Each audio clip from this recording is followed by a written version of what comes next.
I can't tell you how many times I try to make this video, but I just want to say I think Hades might be the best roguelike I've ever played.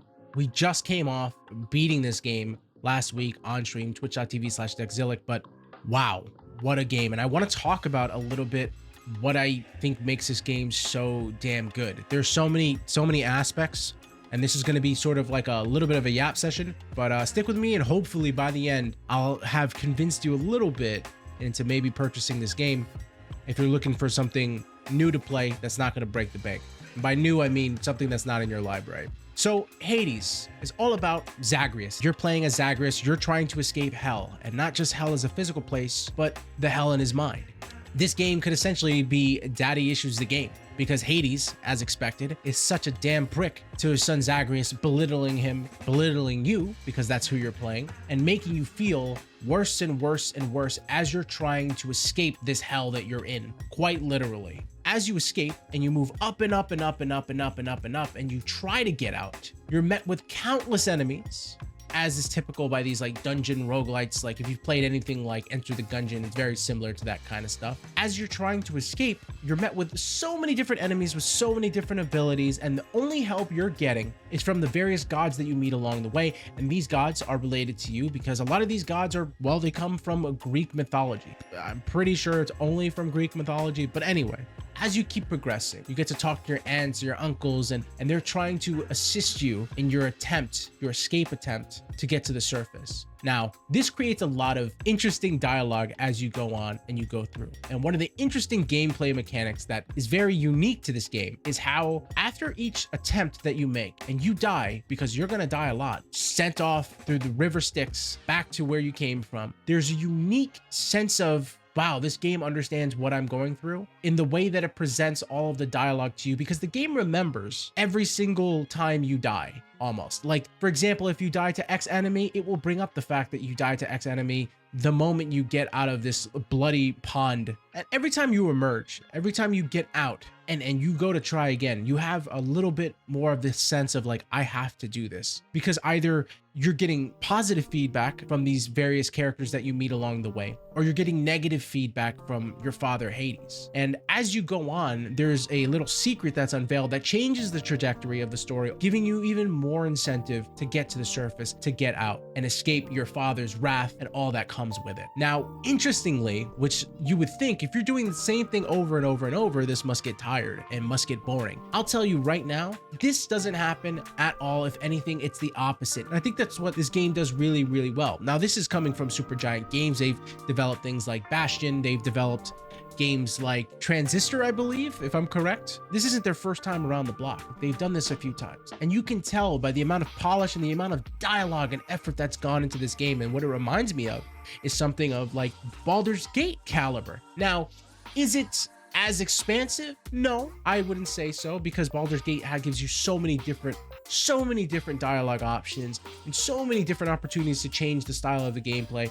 But this game does a really good job at coming pretty dang close. Now, to break down some of the gameplay mechanics themselves, which tie very closely into the story, is that each time you make an escape attempt, you get to choose, I believe it's called a charm or it's a keepsake, and one of the, it's either or, I forgot the name, and you get to choose one of these things, which is essentially either just a straight boon that you level up to like a level 3 after you pass a certain amount of chambers, or you can choose something that kind of has an in-between, maybe a boon, like a buff and a debuff, right? So maybe you take 10% damage more from the front, but you do 30% damage when you backstab an enemy. So you get to choose every single time you go through a run which one you want to use. And this is later selected again after you get through each level. Now, each level is comprised of a bunch of rooms that you'll be conquering with, I think, one of 6 infernal arms. And there's a sword, there's a bow, there's a few other ones that I want to like let you unlock yourself if you do decide to play this game. But I will say I beat it with the gauntlets, and I don't even know if I would have it any other way. Playstyle is just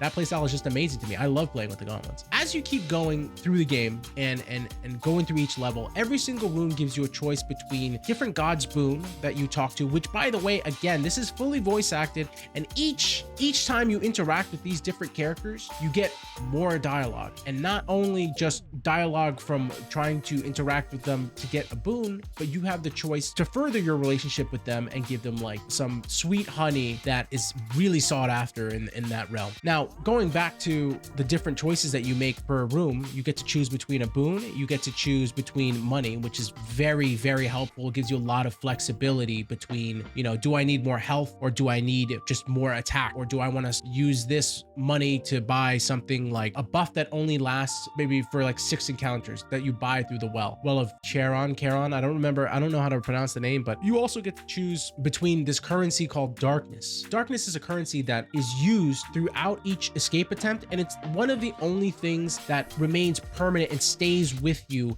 as you keep progressing through each subsequent playthrough. Every time you die, you get to take a little bit of that darkness and put it into a set of talents that persist throughout your playthrough. There's also another currency that's like a treasure currency that allows you to change the aesthetics of the actual area that you're playing in when you respawn. You get to change a few cosmetic things about your area, but more importantly, it gives you options to build things like fountains that'll help you as you're progressing through the game. It'll give you little sanctuaries where you can actually replenish a lot of your health, which will become really, really important as you're getting into the later levels. Now, as you keep progressing through all of these rooms, you get to these final bosses that can actually change as you keep progressing through the story, as you keep going through more and more encounters. And interestingly enough, this makes for very, very, very, very high replayability.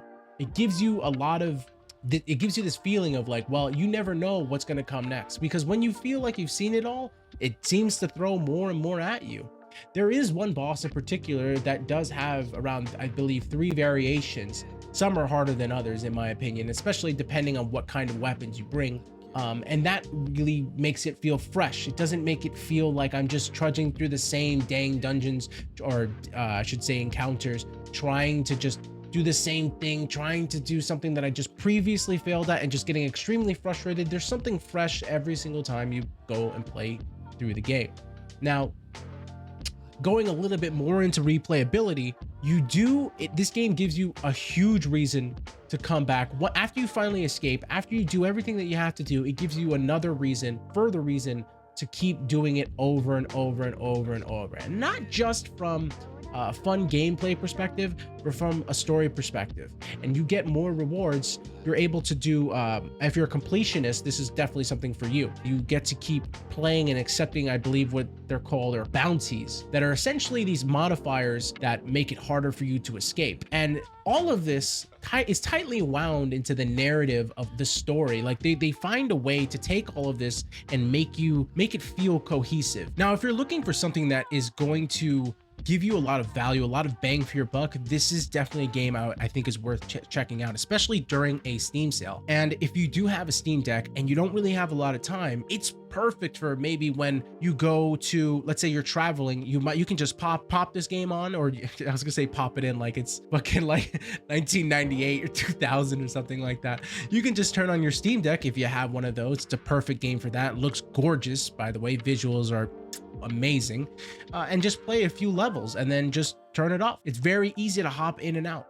Or if you just want to have something that takes the load off of your hands when you're so busy, like, you know, sweating during these FPS games, you can just whip out a controller. It's very easy and chill while also being extremely intense and giving you that satisfaction. This is something I would definitely urge you to check out if you haven't already, if you want, to me, what I believe is truly a 10 out of 10 experience in its own right, especially given the climate that we're living in today with all these different games. We have to look at the games that are doing it right, and we have to praise them when they're doing the right thing, when they're doing something good. And this is why even years after the game came out, I feel like I needed to say my piece and explain to people, this is a game you should definitely try out. It's worth picking up. So if you're looking to buy something on a Steam sale, this is definitely a game to look at. If this video helped you at all make any decisions, or at least look into Hades, or you found this informational, helpful in any way, make sure to like, subscribe, and tell me a little bit about what your thoughts are